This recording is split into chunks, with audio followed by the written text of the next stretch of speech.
Okay, well, should we share the story of our first home purchase? Heck yeah. Welcome to episode 2. Number 2, Living Boldly podcast. Amy Chase Lee. Okay, so, do you want to start the story? No. You want me to start? So when we bought our first home, we were, you were living in Kelowna. I was living in Enderby. I was paying $300 a month. No, well, you were living in Kelowna with me. Part-time. Okay, yeah, I was staying with you part-time, but I Yeah. had a place in Enderby. Yes. I was renting with a friend, paying $300 a month. Right. You were living with a friend in Kelowna, Right. paying $1,600 a month Yeah. for a condo. Okay. Bluebird, yeah. So that was going on for a little bit, and then I asked you to marry me. We got engaged, and then your roommate moved out, right? Yes. Your roommate moved out. I moved in Kelowna. And then another friend moved in. Another friend moved in. Okay. So there was 3 of us living in the condo in Kelowna, Yeah. splitting the rent, Mm-hmm. dealing with crazy landlords. Well, it was your second crazy landlord. Yeah, I tended to attract them, for sure. So, yeah, and then I remember you mentioning something about wanting to have your own home. Probably because I was dealing with the crazy landlord. You were sick Yeah. of the landlord, yeah. And you probably just said that when you were just frustrated one day, and then, like, I took that pretty serious and wanted to make that a reality. Give your new fiance at home. Yeah, stayed at home. We're getting married. There's lots of exciting things happening. I know I recently took a job on the Sunshine Coast at The pulp and paper mill? yeah, big Okay. construction project. Right. So I was making really good money at the time.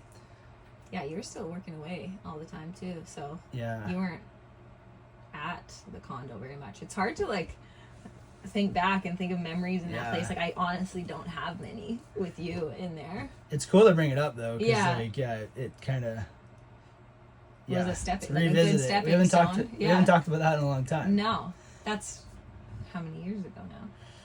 That was what about 2016, right? Yeah. Mm-hmm. Yeah. Okay, so Almost 10 years. I was working away on that construction project. I think I was doing a 10 and 4 shift.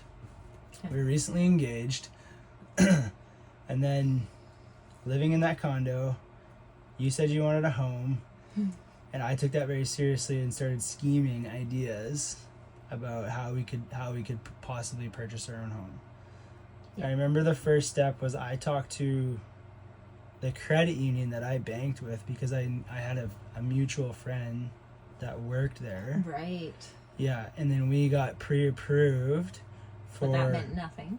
Yeah, we learned that later on. Yeah. We learned a lot. But there's a pre-approval for what was it, like $350,000? Yeah. Which wasn't Even enough. back then in Kelowna, it wasn't a much. You couldn't afford much. No. Like maybe a studio suite. Maybe. Yeah, I think that's No, yeah, you could have afforded a condo, but we didn't want a condo. a small condo Yeah. like that. Yeah. Yeah. And then you had worked at a bank, right? Mhm. TD. Yeah, so I had some contacts, and Yeah, you had dealt with like because I mortgages. looked into getting a mortgage years before, so I knew who to Yes. talk to. Yeah. You knew a realtor. Yeah. Somebody you went to school with. Mhm. You knew some mortgage people. Mhm. I think I wasn't too stoked on. I wasn't super keen on the realtor at first. Yeah. I mean, probably jealousy at the time. Probably. A young, successful realtor Yeah, that guy knows nothing. Yeah. Yeah, exactly. who ended up being a realtor, and he's Still to fantastic. this day, yeah.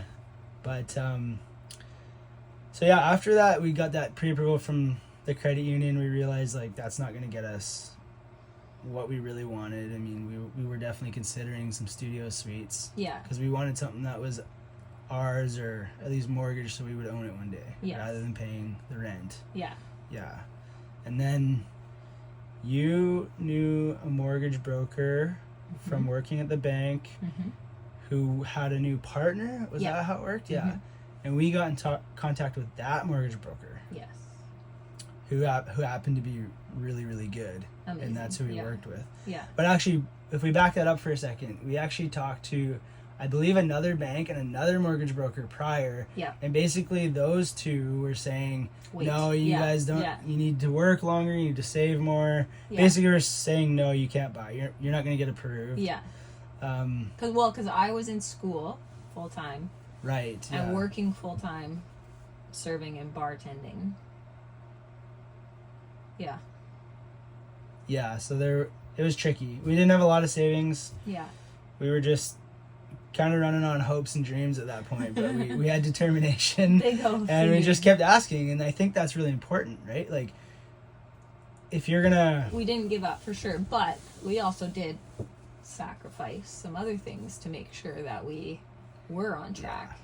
We figured out, we went through some finances of ours, and like, spending habits, which back then we were both drinking and partying, and I was working for cash, so I just had tips all the time, and I didn't keep track of those very well up until that point. Right. Yeah. So we went through our all of our bank statements, credit card statements. Yeah. What did we end up spending in a year on alcohol alone between the two of us? Is it $20,000? Close to, I think. Yeah. It was about between 15 and 20. Yeah. It was about $20,000. Yeah. Maybe there was some food mixed into some of those bills because of going out and stuff, but it definitely made us realize, like, whoa, $20,000, that could be money put towards a down payment on a home. Yeah. So we quit drinking, didn't we? For a year. Or like, we just stopped. Yeah. And started pumping money away. Yeah. We used the first time home buyers grant in BC, which is a great program. And I worked and kept talking with our mortgage broker. And she went to bat for us for sure, because you had your job history was all over the place because you were so project based, but she made that work no problem. And I can't remember what our pre-approval was with her, but it definitely allowed us to open up the options and look at homes in a broader range. I think it was right around the $500,000 mark. Yeah. Maybe a little bit under. Yeah. But I want to stress, like, how important it is for people that maybe want to buy their first home, or like, to don't just go ask the bank, and if they say no, just like, don't assume that you can't buy. No, there's so many other options. Get at least 3 opinions. Yeah. Always. Yes. Right? Especially when it comes to real estate stuff. Like, that's our, I'd say we're pretty amateur real estate investors, but that would be the bare minimum. Yeah. Like, get 3 opinions, and because they're not all made equally. No. Right? Like, if you go to a bank, you're dealing with one single institution. That bank, they have, their underwriting entity. Yeah. And they're gonna look at.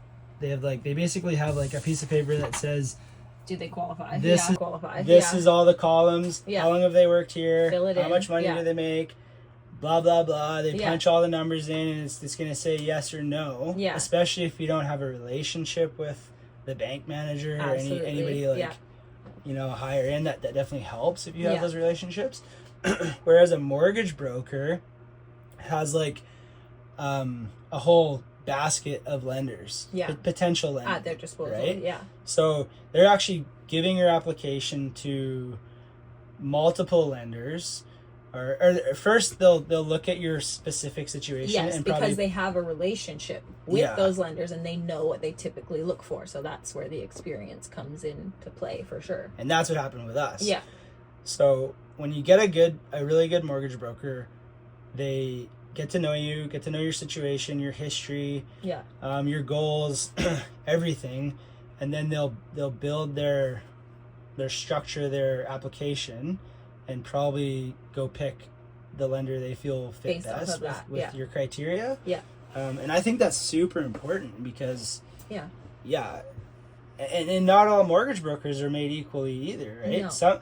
Some are willing to work for it, where others just want a very easy application, like, this person's worked at this job for 10 years. They have, I don't know, $50,000. Like, it's just like, that's like a very easy sale. Yeah. Right? Or, sell. But I don't know. That's my bit on that. Yeah. And that really worked for us. And that taught me a big lesson in buying real estate or investing or anything you want in life, really. Right? Mm-hmm. No doesn't always mean no. Straight no. It's just not yet. yeah, exactly. Except in other instances. And then like lots of stuff that we've read and probably most people now, if they're into like investing or growth-minded, content, they say like what's the saying? I don't want to say poor, but basically like fixed-minded people will say I can't afford that, and growth-minded people will say, well, how can I afford it? Yes, absolutely. And that attitude right there is major. Well, that's what exactly we did. We were like, well, how can we make this work then? And it was like, I think our mortgage broker set out some stipulations and said you need this many kind of pay stubs behind you to make sure that we have the history. And she's like, as long as we have that, and then you're saving for the down payment. But we did end up borrowing money from family too. That was the only place it could come from. Yeah, $5,000. Yeah, I believe. Yeah. So we did everything we could to make it happen, and And that's what you should do. You should ask anybody that might be able to help you or might be able to lend you money. I mean, in that instance, it has to be family. Yeah. That's another thing too, is like educate yourself on how these mortgage applications work. Yeah. The better you understand them, the more of an opportunity you're going to give yourself to be successful in getting a mortgage, right? Like, I think that's huge. Understanding the process and like, and different lenders. And what affects, overall. Yeah. Totally, yeah. But building a relation, when you do find a good mortgage broker, if you want to invest in real estate, having that relationship is very valuable because you've had a successful purchase with them, and then you can start to build that and like we have with our mortgage broker now, and it's amazing. We can call on that person and ask advice. We get emailed advice, rate changes, all of those really good things.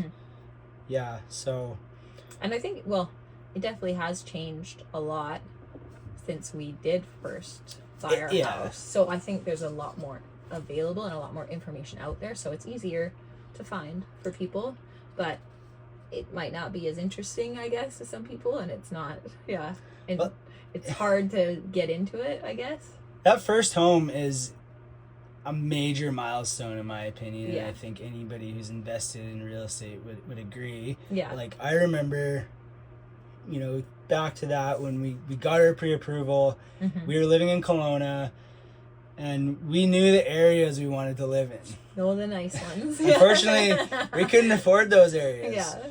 And it took time to... Well, unless it was an absolute shithole. Yeah, or a condo or something. Like, we knew enough then that we wanted a suite. We knew the value in having, rental income to offset your mortgage. I hadn't spent, I think, really much time at all in like real estate podcasts, especially on the investing side of things.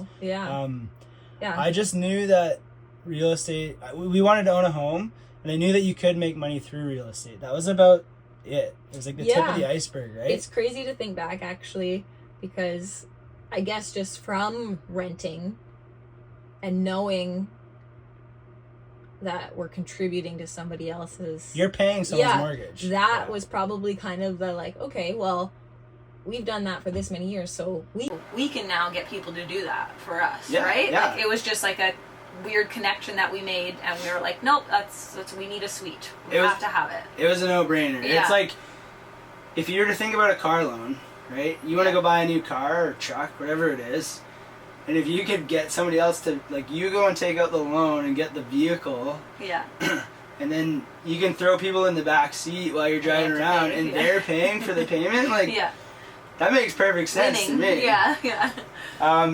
So let's go back to, let's talk about let's go back to when we started shopping, back to neighborhoods and stuff. Yes. Okay. So we picked, obviously. We were looking at like Upper Mission. Ideal neighborhoods. Yeah. The Glenmore area. Did we look on West Kelowna? No. No? I think we opted out. No, we did. Did we? Yeah, I remember going and looking at a place. You were away. Oh, right. Because you spent a lot of time with our realtor, and you guys would video me and stuff too, right? Yeah, so there were some places over there. You actually would have physically seen more homes than myself. Yeah. Yeah. Okay. Okay, and then our realtor, he's a big real estate investor as well. Yeah. He's like senior partner at the firm he's a part of, and he's just an all-around great guy, like great information. He kind of really like steered us, I would say, into the thinking we have now. Absolutely. And in a very gentle but like straightforward way. Like just hey, like, and was willing to work with us if we weren't open to suggestions, but was just like, this is what I recommend in your situation right now. And that advice was huge for us, and we took it and ran with it. Monumental for us, really. Like, and I mean, we still talk to him to this day. You grew up with this gentleman, and it's that was we were very fortunate to have that connection through you. But yeah, he never tried to sell us a house so he could get paid. He was always like, remember that we looked at a brand new townhome? Yeah. Up in the... We were sold. I remember just being like... Yeah. What was that area? We have friends that live up there now. It was like in Glenmore or Clifton, wasn't it? Way up top of Clifton. Yeah, right by that like little lake. Beautiful place. Yeah. Brand new townhome. Yeah. The problem with the townhome is very limited parking. You can't have side tenants. By side, No tenants unless you want to rent out bedrooms in your own space, which we were definitely open to that, but there was limited possibility, so to speak, when it came to the investment side of things. Yes. And our realtor really stressed that to us. Like, he's like, yeah, I know this it's place. All clean and pretty and new. This place is new and shiny, and it's got that new house smell. Nobody had ever lived in it. Yeah. It was beautifully built. Yeah. And then, we were looking at homes, detached, single-family homes, for the same price as that townhome, which I believe was around $450,000 at that time. So that was like, was it a 3-bedroom townhome? I think so. A 1 garage. Yeah. Or we were looking at, and we're talking brand new at the time, so let's say built in 2015 or 2016, whatever that was. Yeah. And then we're looking at homes that are built in like the 60s. Yeah. For the same price, but they're detached. You get a yard. You own dirt. Yeah, the dirt. Yeah. I like to say that when you actually own the dirt. Yeah. Not just the structure. Yeah. Which is like condominiums and stuff like that. Yeah. And I don't know if townhomes they are strata too. Yeah, so we would have had to pay and fees. Our realtor really was against. Yeah. I guess not against, but he said, if you can afford to buy out of a strata, that's the way to go. Yeah. You have a lot more control and manipulation to your home. Like, when I say that, I mean renovation work. Yeah. Which with my background and you willing to work as hard as you did, that was great for us. Yeah. So yeah, the neighborhoods that we really wanted to buy, we just couldn't afford the single-family home. Rutland was not even on our radar portal. Yeah. We did not want to look at homes in Rutland. Rutland had a big stigma. For anybody that knows Kelowna, like, Rutland was kind of your dumpier, like, neighborhood. More crime there, older homes. Just less desirable. Had a bad rep in Kelowna. Absolutely. So we were just like, no, this is our first home. We're spending this much money. We don't want to live there. We're better than that kind of attitude. Yeah. Yeah. Which is perfectly normal for buying your first home, right? Yeah. There's what you have in your mind of what you want, vision, and there's what's realistic, right? Yeah. It's two very different things. Yeah. Unless you have a lot of money. Yeah. Which I'd say the majority of 90% of people buying their first home, they're budgeting for it too, right? Yeah.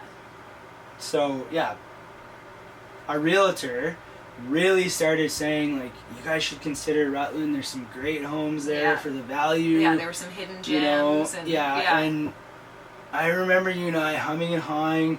We finally opened it up because we trusted the realtor. Well, and we had so many things.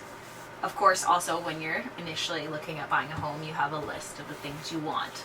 And it was well, that really list great. was in our head, I think. Yeah, no, but he went through that with us too, and then it was like it became, okay, these are all the things you want. Now what do you need? Yeah. And he told us to write that down. Yes, yeah. So he's like, because there are things that you'll want, and you might have to be willing to, like, wiggle on them. Yeah. And just compare it to what you really need. And so the non-negotiables for us were the suite and a garage, I think. Yeah. And everything else, we were kind of like, okay, we can try and find, Let's face it, we all want a home on an episode of Cribs with a bathroom we can play baseball in, but you're not getting that. No. For your first home. No. But a garage was a major one for me, because, like, tools, trades, I wanted to be able to do work out there. Yeah. So that was, like, something that was, like, I think we listed it as a need. It really wasn't at the time. I don't think we ended up using the garage very much. I used it a lot. No. And I kept... No, okay. Well, maybe my memory's a little bit foggy. You kept it pristine, but you didn't use it a lot.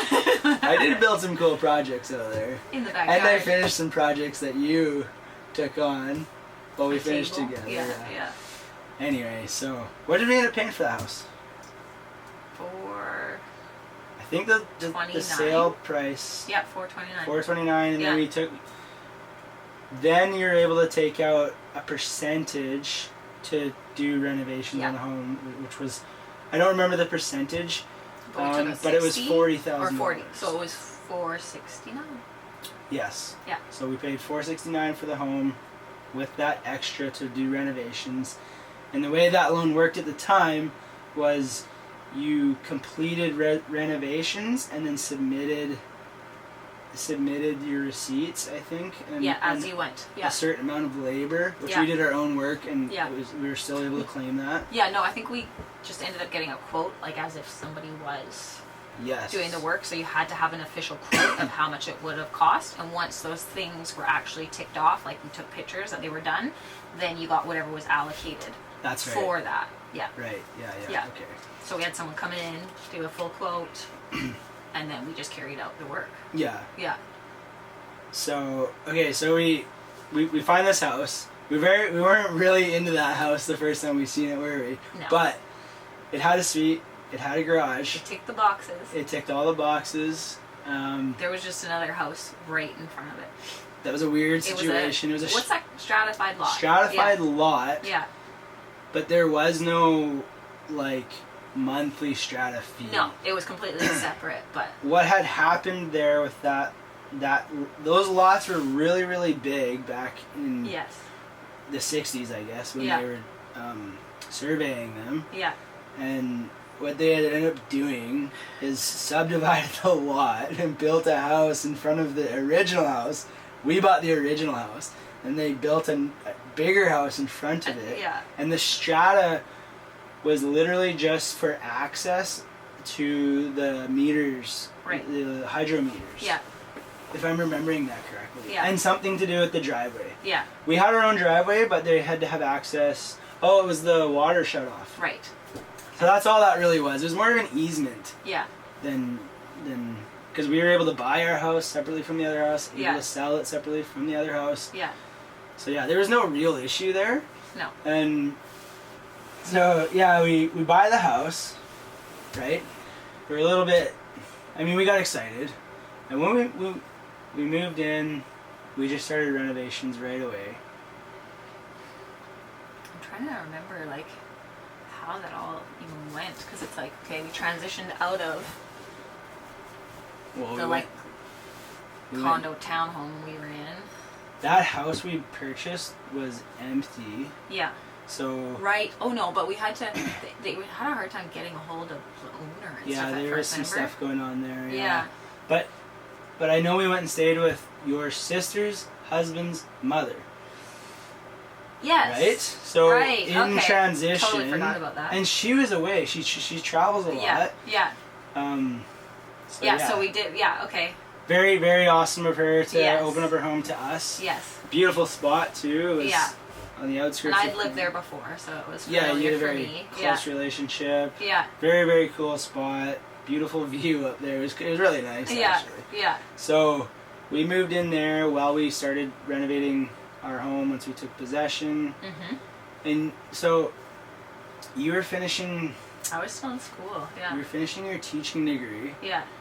You were right near the end of it when we took possession. Yeah. And then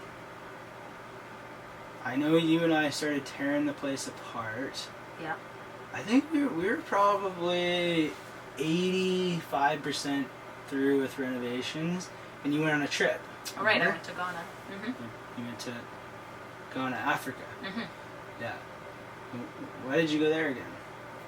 To finish my teaching degree. It was like a capstone project, and I went and taught there. Yeah. Touch more on that. That was a really cool trip. It was a cool trip, but that was a crazy... It was such a... I don't know how to, like, even... It was such an exciting time. We had just purchased this house. I was finishing my degree. It was like all these things were coming together, and like very busy and go. And then it's like time traveled, even though I just traveled, but it just felt like such a different pace of life, different values. Like while you're over there, it was definitely a shock. You went from a materialistic world to a very... Like deciding like all the things, like the colors, the flooring, picking out all of this stuff. And I went to teaching in schools that are dirt floors and people who lived in... What did those kids really want more than anything down there? Do you remember when you came home and you told me? Paper and school pencils. supplies. Yeah. Like... That's all they wished for. Over everything. Yeah. Right? Yeah. So... Yeah, you were culture shocked. Yeah. Big time. Yeah. And then when you came home, it was like a shock again, because you're like, wow, we have all this stuff. And I was like, everything is beautiful and great, but it was so hard to be excited about. And I remember it was almost like crushing for you, because you worked so hard to make sure everything was like done and perfect. And I was just like, yeah, you're like, you don't seem very excited. And I was like, I love it. I just am having a really hard time readjusting. Like I was definitely a different person for a while. I was just kind It affected you deeply, yeah. I was like, is she gonna leave me? I don't know what's going on. It was just one of those moments in your life where you just kind of,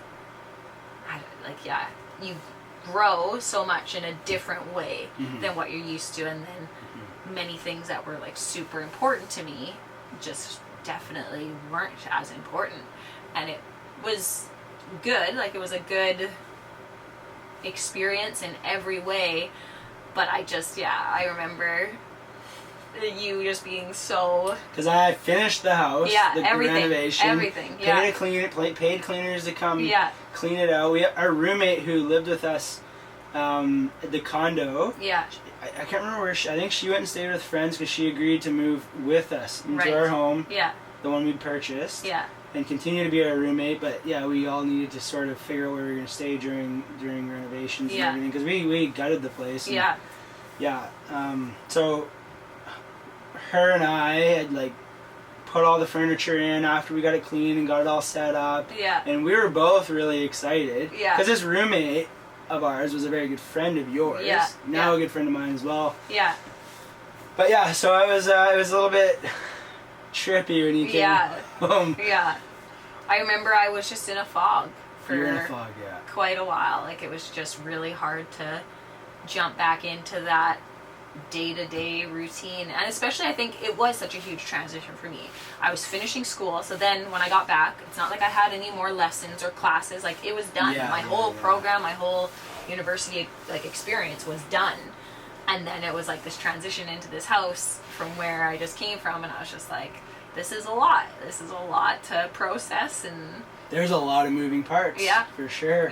But it was, and then you just kind of adapt, and then obviously I loved the house. We made that house a home, and we really fell in love with that house and neighborhood, and Rutland was we loved it there. It was our spot.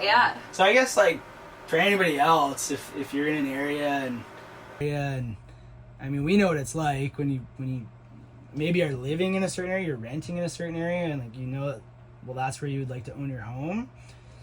But maybe just try and be a little open to the areas you think aren't so good, and you might end up falling in love with them. Because so we went from the condo was directly on the lake. We walked out the patio door through a little like sidewalk to the lake.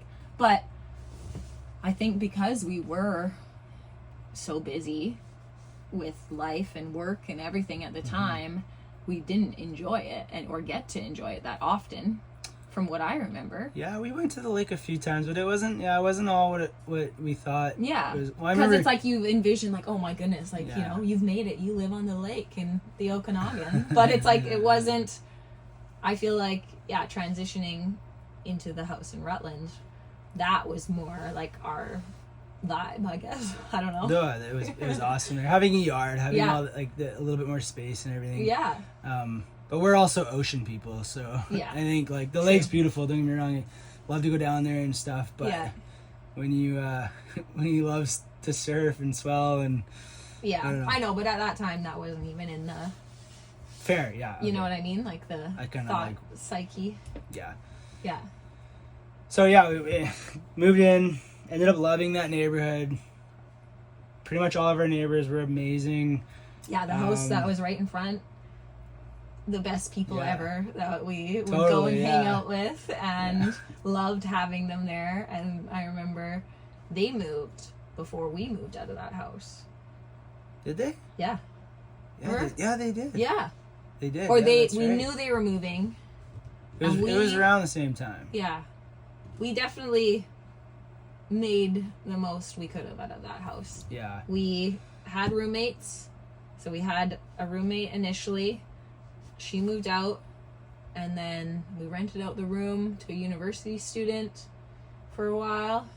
Then we Airbnb'd that house when we would go away on trips on the weekend. So they call this house hacking. Yeah. In the real estate investment world. We didn't know that at the time. We did not know that at the time, but we knew that you could rent rooms.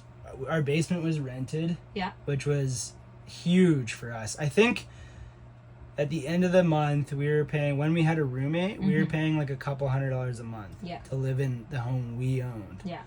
And yeah, I think that's one of the best strategies, you can do. And yeah. it can be tough to live with roommates in your own space at times. Yeah.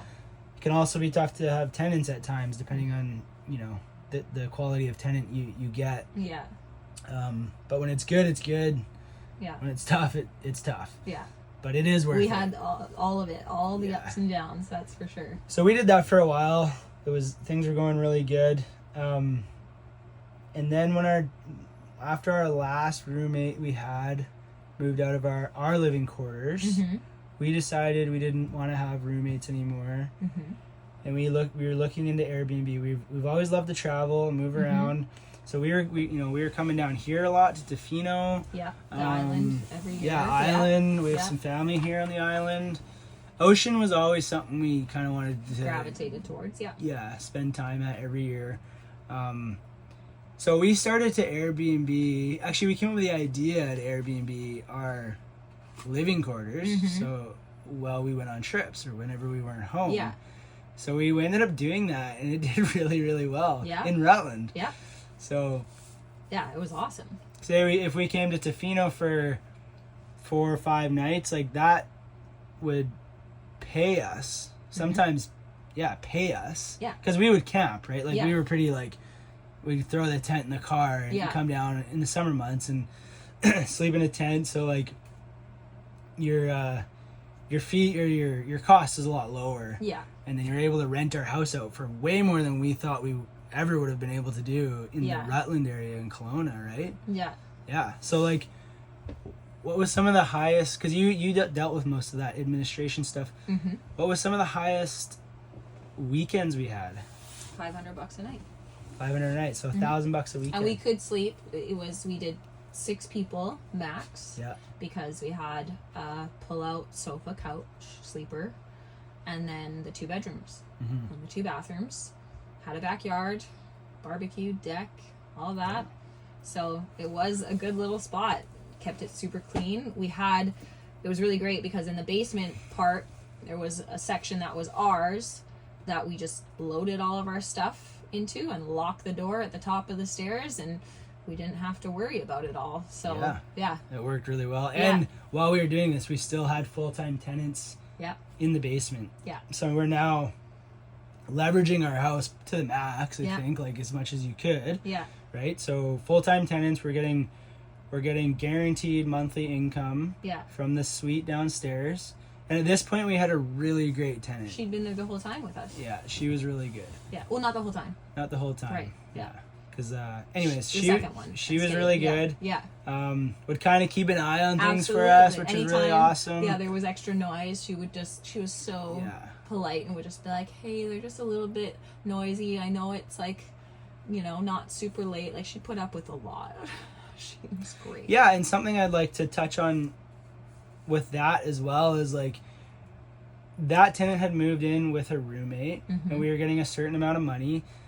The roommate was a little bit more difficult, I guess. Yeah, unstable is a good word. You know, young, still having fun, whatever. They kind of like, she wanted, they started butting heads a little bit. So the one roommate decided she was moving out.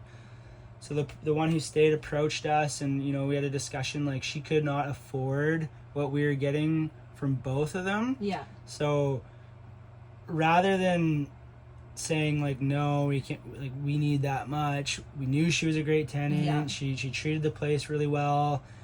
And it honestly, I think in the long run, if you keep a tenant at maybe a little bit of a lower monthly income, you actually can do better, because if you have vacancies or you have these like crazy turnovers, it's costing you more money anyways. Yeah. And we knew that she would most likely get a boyfriend or another roommate. She was a great gal. Like, so we just said we'll give it to you at this, because we really appreciate you as a tenant. Yeah. She was really happy with that. She was really happy with that. She was a student. She was working full time, just as you had done before we bought the house. Yeah. She had aspirations to buy her own place. Yeah. Eventually, so yeah, it was just awesome, right? It was like a great relationship. Yeah, one of the best tenants we ever had. And after dealing with some landlords that were not so great, we wanted to try to be, you know, fair landlords, to say the least, I guess. And like, as a landlord, it is a business. Like, you do have to look at it that way. You pay the mortgage every month, so there is a little bit of, like, I mean, you do have the power to kind of a little bit of give and take there. Yeah. So that was really good with her. She ended up being great. She did get a boyfriend. He moved in. He was great. Yeah. They paid us a little bit more money because it was now 2 people in the space. Yeah. And everybody was happy. She stayed there even after we moved out. Yeah. Or sold the home. Yeah. And that worked out really well for us. Yeah. Yeah. So we had a full-time tenant, and then we had the Airbnb thing going.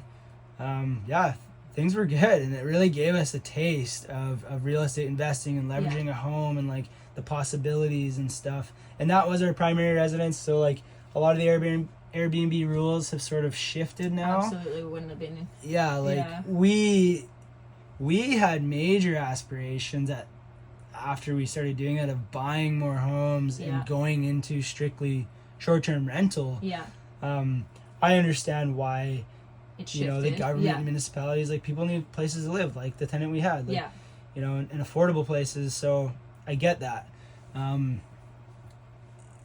So it's shifted for sure. It is what it is, but you can still do it just the way we did it. Yes. Like, that is still a possibility, right? Your primary residence, you legally, in most places in British Columbia, as far as I know, you can do that. But I think it has to do with, like, you have to be home now sometimes. Yeah, there's different rules with insurance and everything. Well, with what we're doing now. Yeah. Again, you got it. Like, it can vary from town to town, city to city. Yeah. Depending on the size of your city, maybe the area of that city. You know, there's a lot of variables there, so you need to look into that stuff and make sure you're covering all the bases. Yeah. As we've just launched our home now on Airbnb full time, we had to. Insurance was tricky. Yeah, it was definitely different. But so there are options out there, especially online. Like, our normal insurance underwriter could not get us fully insured if we weren't home.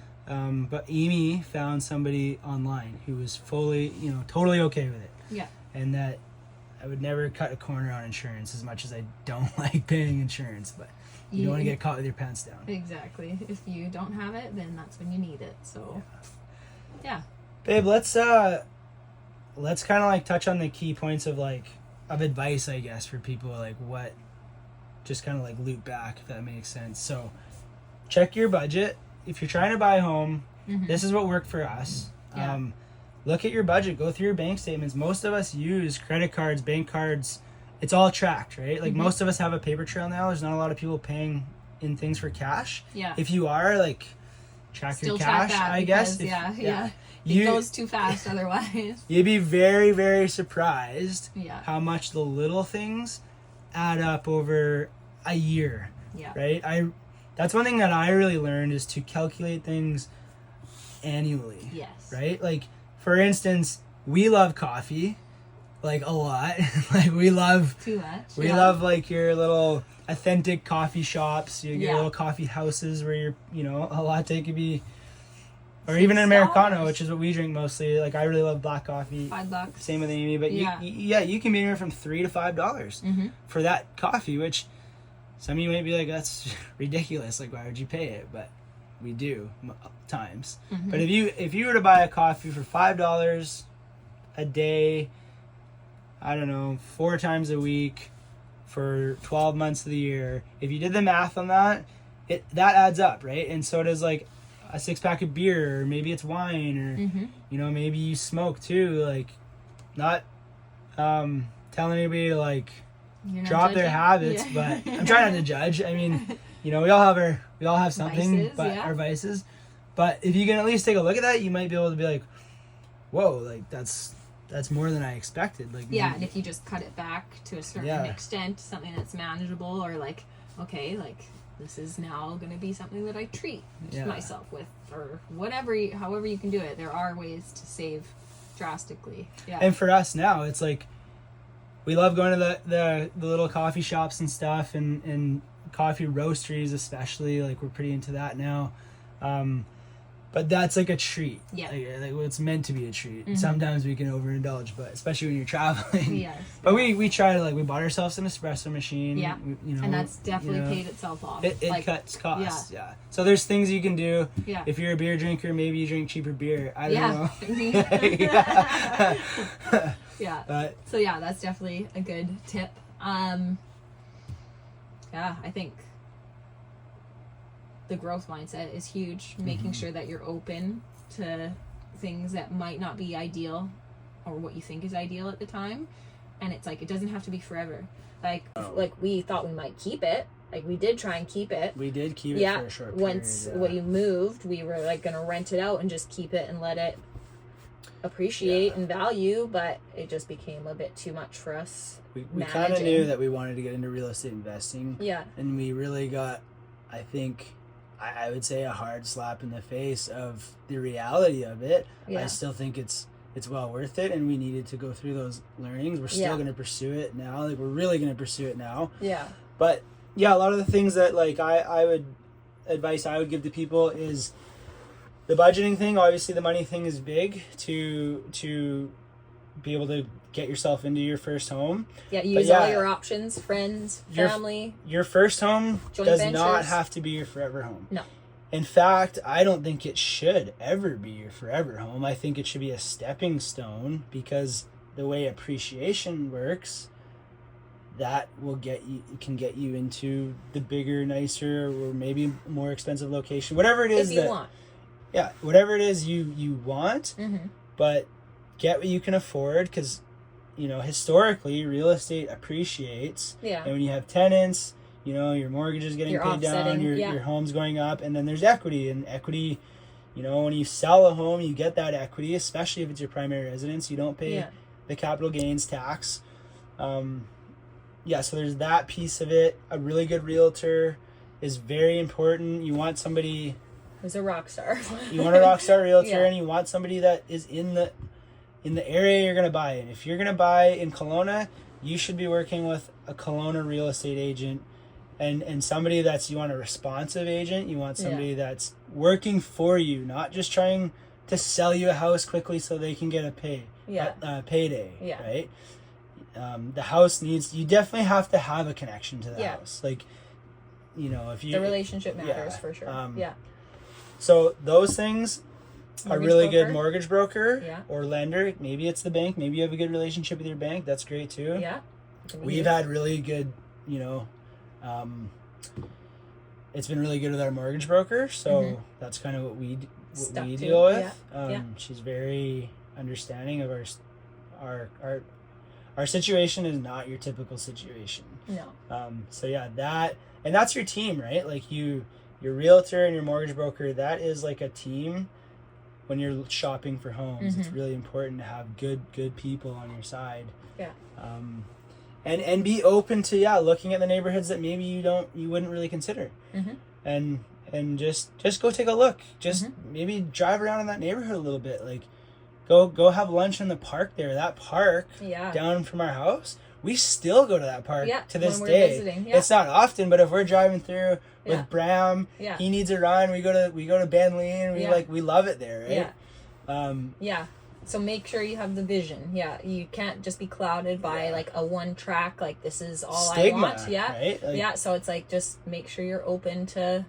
And then at least if you do go into that neighborhood and you're like, it's really that bad. Well then, okay, don't do it. Yeah, right? But maybe you'll have a change of heart. So be open to that. And then just grinding, saving money. Maybe you need to sell some stuff. I mean, obviously you had the skills because of your background to do the renovations, but I feel like there's so much that people can do. Like the DIY stuff that you can find, the videos and everything, like some of that stuff, like even the things that we did, we had never done tile before. We didn't do that finishing stuff. So it's like you can learn really easily as long as you have that drive to put in that extra time. We were staying up till all hours of the night. How much tiling have we done now? A lot. But so, it saves us a lot of money. 100%. And I mean, start simple. Like if you're gonna take on a reno, do what you could do. Paint. I think anybody can paint. Anybody can paint. Like, and you're always your worst critic. That's another thing that we've learned too. It's like so many people, unless we pointed out the little things or we fucked up or whatever, it's like nobody else would have noticed that until we pointed it out. So just, do the best you can and live with it. Exactly. And maybe you can't renovate right away, then maybe you need a little bit of time. As long as your house is clean and livable. I mean, it's nice to live in like a freshly, renovated home and stuff. Like, but if you can't do that right away, maybe you just get it with your equity builds or whatever that is, right? Or you have some time. So just be open to all of that stuff. Places like Home Depot, they actually do tiling classes and stuff like that. Like I've never done them ourselves. We've always been kind of just the YouTube University type. We'll watch a bunch of videos. But no, they do like rock wall building. They do a bunch of different things, painting your doors and your cupboards, like or your you cabinets. can even do it as a date day. Hey, if anybody's like us and you're doing it together, it wasn't just me tiling and it wasn't just Amy tiling. It was us. Like we have pictures to prove it. And that first tile job, it wasn't amazing, but it wasn't terrible either. It didn't leak. Pretty good. It depends on. I guess it just depends on what you're comfortable with. There's ways around it. There's ways to learn it. The internet. But that's kind of our story in a nutshell, I guess, of how we bought our first home. We lived there for 5 years. I think, and it really paid off.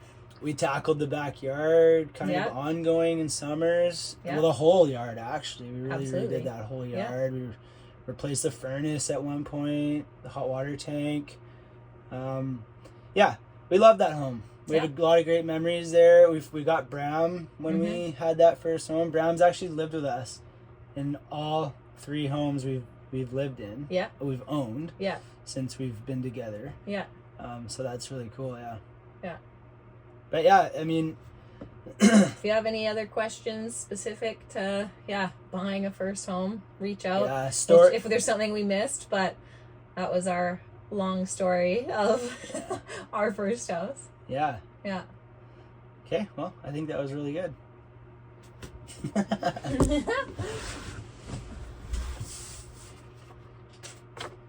That was long. Was it? I think so. Uh-oh. Didn't record? Uh-oh. It didn't record. I don't know. All our phones did, so. Oh yeah, will you stop mine?